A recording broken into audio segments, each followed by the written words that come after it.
ஹாய்ங்க. இன்னைக்கு நம்ம பார்க்க போறது பீட்ரூட்ட வச்சு ஒரு சூப்பரான டேஸ்டான ஒரு மசால் தோசைங்க. ஹோட்டல் ஸ்டைல்ல சூப்பரா பண்ணியிருக்கோம். கண்டிப்பா இந்த மாரி நீங்க ட்ரை பண்ணி பாருங்க. பீட்ரூட் சாப்பிடாத உங்க குழந்தைங்க கூட பீட்ரூட் வேணும் வேணும்னு கேட்பாங்க. அந்த அளவுக்கு சூப்பரான ஒரு பீட்ரூட்ல ஒரு மசால் தோசை பண்ண போறோம். இது கண்டிப்பா இந்த மாரி ட்ரை பண்ணி பாருங்க. செம்ம டேஸ்ட்டா இருக்குங்க. ரொம்ப ரொம்ப ஹெல்தியானதும் கூட. எப்படி பண்ணலாங்கிறத பார்க்கலாம். அதுக்கு முன்னாடி நம்ம சேனலை மறக்காம சப்ஸ்கிரைப் பண்ணி வச்சுக்கோங்க. இப்போ வாங்க வீடியோக்குள்ளே போயிடலாம். அதுக்கு நான் பீட்ரூட் எடுத்திருக்கேன். பீட்ரூட் பார்த்தீங்க அப்படின்னா நான் 2 பீட்ரூட் எடுத்திருக்கேங்க. நீங்கள் உங்களுக்கு எத்தனை வேணுமோ அந்தளவுக்கு நீங்கள் பண்ணிக்கோங்க.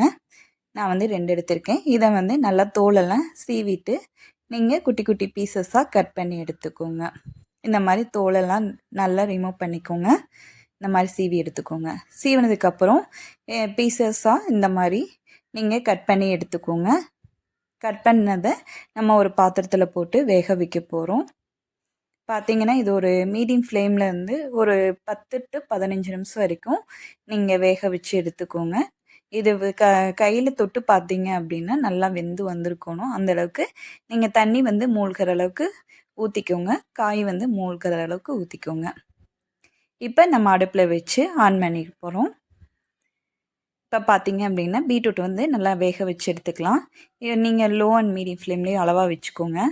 இப்போ அதுக்கிடையில் நீங்கள் ஒரு பெரிய வெங்காயம் குட்டி குட்டியாக நறுக்கி எடுத்துக்கோங்க. பச்சை மிளகா, கருவேப்பிலை, இஞ்சி நல்லா துருகி எடுத்துக்கோங்க. ஒரு 4 உருளைக்கிழங்கு இந்த மாதிரி வேக வச்சு மசிச்சு எடுத்துக்க போகிறேன்.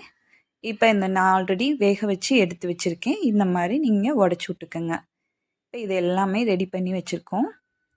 இப்போ இந்த டைமில் பார்த்தீங்க அப்படின்னா பீட்ரூட்டை இங்கே பாருங்க தொட்டு பார்த்தீங்கன்னா மவி உடையணும். அந்தளவுக்கு வேக வச்சு எடுத்துக்கோங்க.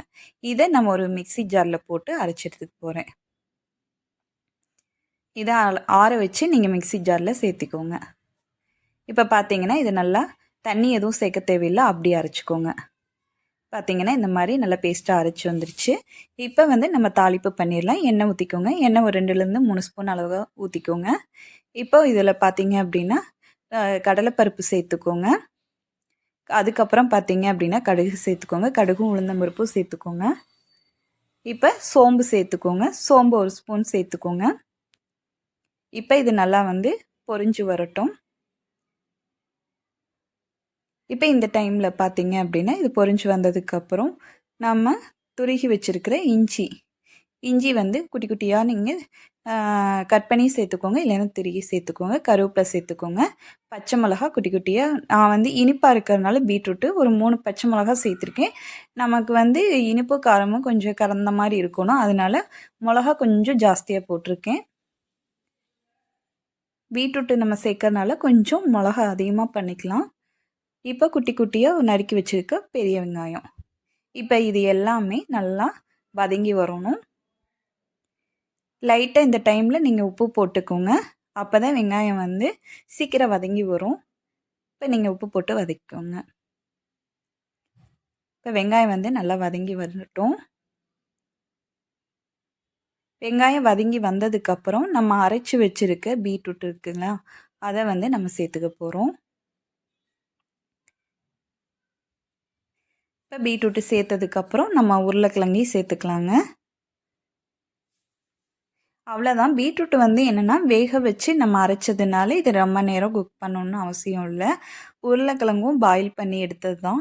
அதனால நம்ம இதை நல்லா மிக்ஸ் பண்ணி விட்டாலே போதுங்க, கரெக்டாக இருக்கும். இப்போ பார்த்தீங்கன்னா நல்லா இந்த மாதிரி நல்லா மிக்ஸ் பண்ணி விட்டுக்கோங்க.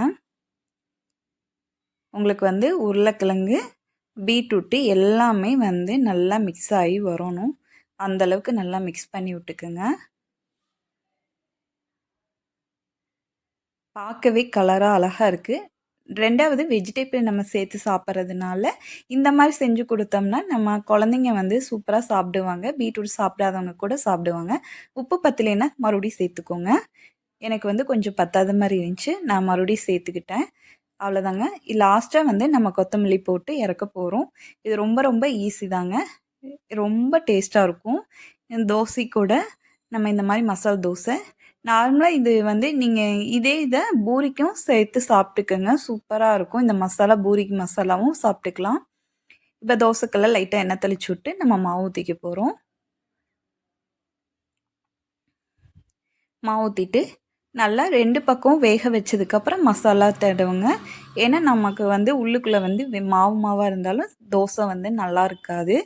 அதனால லைட்டாக எண்ணெய் தடவிட்டு நான் வந்து வெந்ததுக்கப்புறம் 2 பக்கமும் பெரட்டி போட்டு வேக விட்டு அதுக்கப்புறம் மசாலா அப்ளை பண்ணியிருக்கேன். இப்போ தோசை வந்து நல்லா பெரட்டி விட்டுக்குங்க. இப்போ வந்து 2 பக்கம் நல்லா வெந்து வந்துருச்சு.